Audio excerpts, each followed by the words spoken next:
C properties, I J K are mutually perpendicular unit vectors. तो I cross जे अगर हम ढूंढना चाहते हैं, ये सॉल्यूशन मतलब क्रैम नहीं करना है कि आई क्रॉस जे के होता है, हमें पता होना चाहिए। आई का मैग्नीट्यूड 1, जे का मैग्नीट्यूड 1, साइन 90 भी 1, एन कैप। आई और जे का नॉर्मल कौन है? K cap. आई क्रॉस जे लेंगे तो ऊपर की तरफ आ जाएगा आपका के कैप। तो आई क्रॉस जे तो होता है K cap is equal to minus J cross I. A cross B minus B cross A होता है, यहाँ उल्टा नहीं कर सकते। I dot J dot I होता है, लेकिन यहाँ नहीं होगा। Similarly I cross J cross के इज आई, जिसे माइनस के क्रॉस जे भी लिख सकते हैं।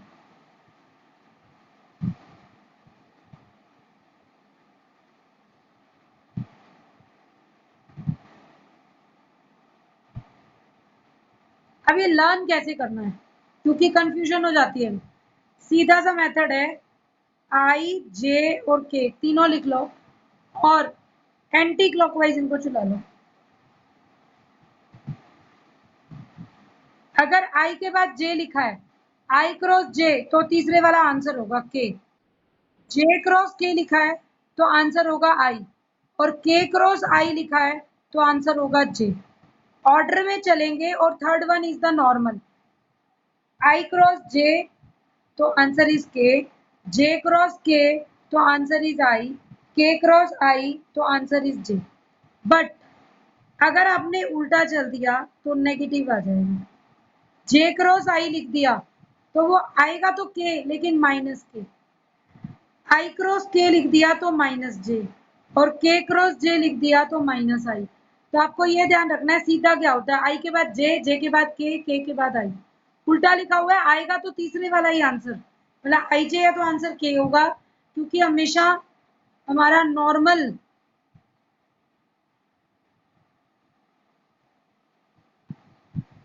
हमेशा हमारे पास क्या होता है बेटा, जो नॉर्मल होता है ना, वो थर्ड कंपोनेंट ही होगा। दो तो आपके हैं ही, क्योंकि ये म्यूचुअली परपेंडिकुलर यूनिट वेक्टर्स है। तो इस रिजल्ट को अच्छे से करना है हमें। अब अगर एक नेक्स्ट रिजल्ट लें कि if A and B are unit vectors, अगर ए और बी यूनिट वेक्टर्स हों तो ए क्रॉस बी किसके बराबर होगा? अब एक बात सोचने की है, क्योंकि ये यूनिट वेक्टर है, इसका मतलब ए का मैग्नीट्यूड भी 1, बी का मैग्नीट्यूड भी 1। तो क्या बनेगा? A magnitude B magnitude sine theta N cap. तो ये कहता है अगर ए और बी यूनिट नॉर्मल्स हो ना, यूनिट वेक्टर्स, तो ए क्रॉस बी सीधा उन दोनों के बीच के एंगल के बराबर होता है, और unit normal sine theta into N cap. ठीक है, अगर मैं इसका मैग्नीट्यूड निकालना चाहूं, एन कैप का भी आएगा, और मुझे पता है कि ये यूनिट नॉर्मल है, तो यूनिट वेक्टर हो तो यूनिट वेक्टर का मैग्नीट्यूड भी 1 बन जाएगा। तो ऑलवेज रिमेंबर कि अगर कोई दो यूनिट वेक्टर दिए हैं और उनके क्रॉस प्रोडक्ट का मैग्नीट्यूड निकालना है, फाइंड आउट करना है, तो जो उन दोनों के बीच में एंगल है उसका साइन थीटा ले लो, यही आंसर आएगा विदाउट वेस्टिंग टाइम। मीन्स अगर आपको कोई दो यूनिट वेक्टर्स दिए हुए हैं, सपोज ए भी यूनिट वेक्टर है, बी भी यूनिट वेक्टर है, और उनके बीच में एंगल 60 डिग्री है, तो ए क्रॉस बी का मैग्नीट्यूड साइन 60 आ जाएगा। ये चीज ध्यान रखनी है हम, क्योंकि मैग्नीट्यूड पूछा है, अगर वेक्टर पूछा है तो एन कैप भी आएगा। नेक्स्ट, साइन ऑफ एंगल कैसे निकालेंगे? जैसे कोस निकालते थे। Sine of angle between two vectors A and B is given by sin theta is equal to A cross B magnitude of A by magnitude of B। ठीक है, तो sine theta A cross B by A का magnitude और B का magnitude है, तो ये काम कर लो। Next, clearly A cross B is a unit vector, ये हम पहले भी पढ़ चुके हैं। ए क्रॉस बी क्या पढ़ा था? इज अ, क्योंकि ए क्रॉस बी ऐसा वेक्टर है जो ए के भी परपेंडिकुलर है और बी के भी, तो is a unit vector perpendicular to plane of A and B. और सिर्फ ए बी के ही नहीं होगा, जिस प्लेन में ए बी पड़े हैं उस पूरे प्लेन के परपेंडिकुलर हो जाएगा। अगर इस नोटबुक पे मैंने दो वेक्टर ड्रॉ कर दिए तो जो ए क्रॉस बी आ रही है आपकी, वो ए क्रॉस बी पूरे के पूरे प्लेन के ही परपेंडिकुलर है, ये जितना पेज दिया हुआ है। ठीक है, नाउ अगर ये परपेंडिकुलर है तो क्या माइनस ए क्रॉस बी भी होगा?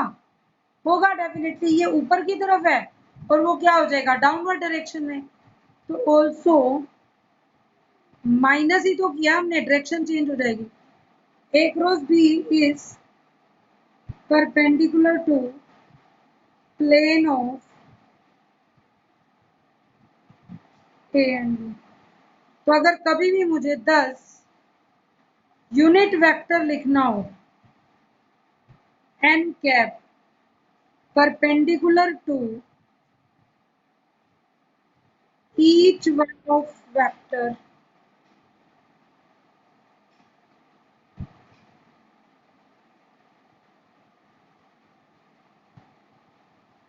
is given by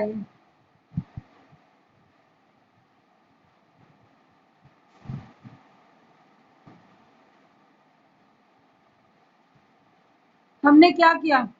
plus minus इसलिए लिया, अपवर्ड भी हो सकता है और डाउनवर्ड भी हो सकता है डायरेक्शन के हिसाब से। क्रॉस प्रोडक्ट को ही उसके मैग्नीट्यूड से डिवाइड कर दूं तो वो यूनिट वेक्टर बन गया, क्योंकि परपेंडिकुलर तो है ही, एक यूनिट ही तो बनाना था हमने, मैग्नीट्यूड से डिवाइड कर देंगे तो यूनिट वेक्टर बन जाएगा। Next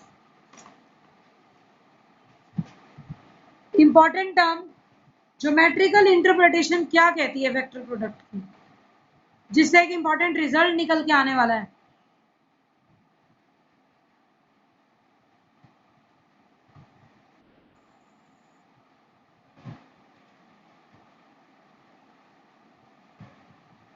geometrical interpretation of vector product. देखिए अगर हम दो वेक्टर प्रोडक्ट्स ले लें inclined at an angle theta,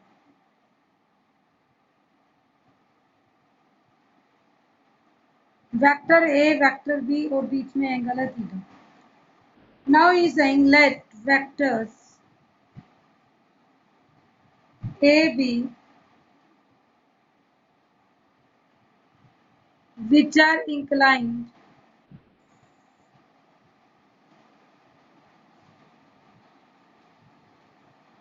at an angle theta be represented by two adjacent sides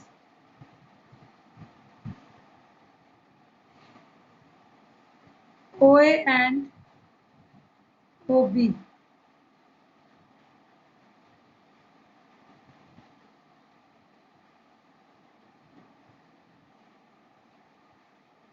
हमने मान लिया कि OA और OB दो साइड्स हैं किसकी, एक पैरेललोग्राम की।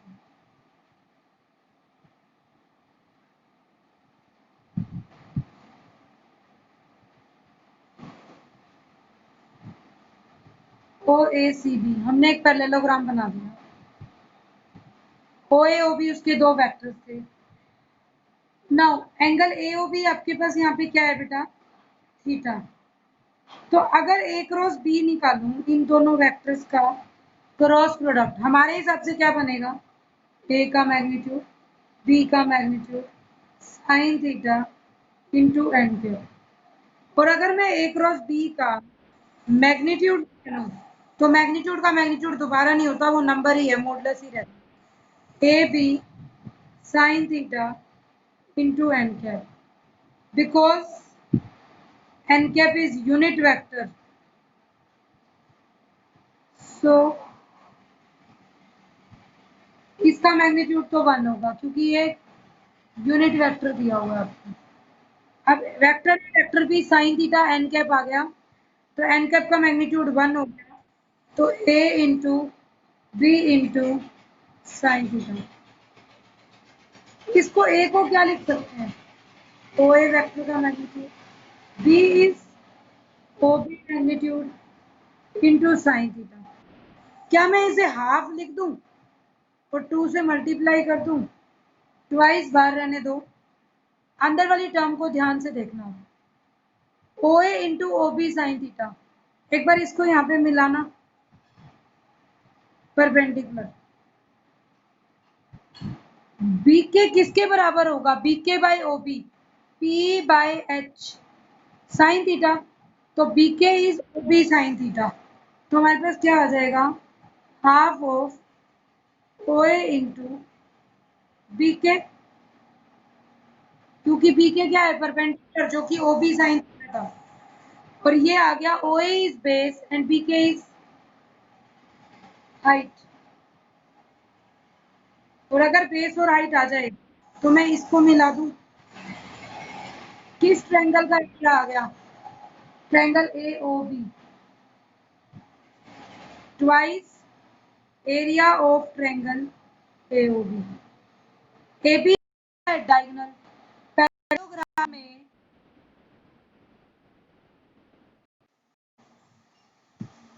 अगर पैरेललोग्राम में ट्रायंगल ए ओ बी है और उसको ए बी सी दिया हुआ है, दूसरा हाफ का एरिया आ चुका है, इस एरिया को डबल करूं तो ये किसका एरिया है, पूरे पैरेललोग्राम का, तो क्या किसके बराबर बन गया,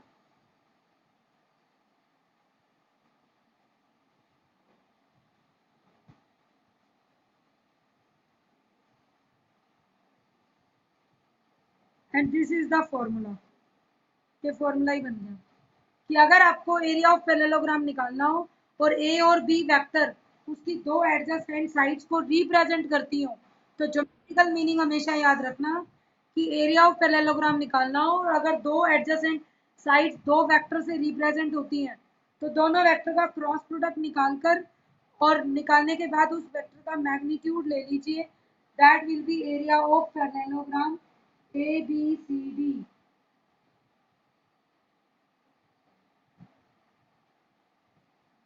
ठीक है, तो ए क्रॉस बी खाली लिख दूं तो वो किसको रिप्रेजेंट करता है, रिप्रेजेंट्स वेक्टर एरिया, वो वेक्टर एरिया ऑफ पैरेललोग्राम, लेकिन मैग्नीट्यूड लिख दोगे तो एरिया ऑफ पैरेललोग्राम आ जाएगा। अगर पैरेललोग्राम का आ गया, हाफ कर दूं तो किसका है एरिया, वापिस ट्रायंगल का, तो एरिया ऑफ पैरेललोग्राम विथ जिसकी एडजेसेंट साइड्स कौन हो, A and B, is A cross B का magnitude, area of triangle with adjacent sides A and B is half of A cross B। और एक method और है, अगर आपको एरिया ऑफ पैरेललोग्राम निकालना हो लेकिन ये ए बी विद डायगोनल्स दिए हुए हों,